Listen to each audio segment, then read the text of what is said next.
voi l'avete preparato mai un brodo di quelli proprio speciali? Intanto venite a vedere io cosa metto quando faccio il brodo di carne o pollo.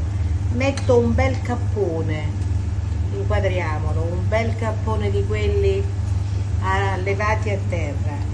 La cosa più importante che vado a mettere è l'osso, perché l'osso con tutto il suo midollo, con tutti i nervetti e con tutto il resto dà un sapore incredibile. E anche un bel pezzo di carne, ve lo faccio vedere se riesco a prenderlo, che è carne sempre con un pochino di osso. No, ho sbagliato, vedevo, eccola qua.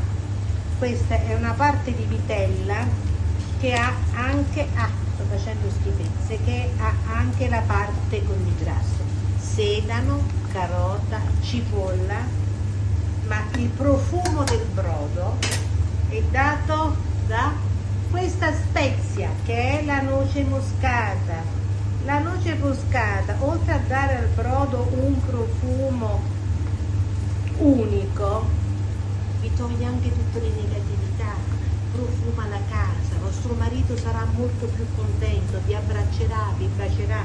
Usate la noce moscata come deodorante della casa e deodorante personale. Il brodo ve lo voglio ricapitolare: sedano, cipolla, carota, un bel cappone, i pezzi di osso che vi deve dare il macellaio e un pezzo di carne di vitello.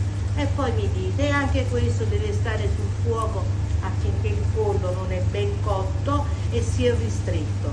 E poi lo usiamo con i cappelletti, lo usiamo per fare la minestra maritata, lo usiamo per tutte le specialità che si usano con la carne e con le verdure.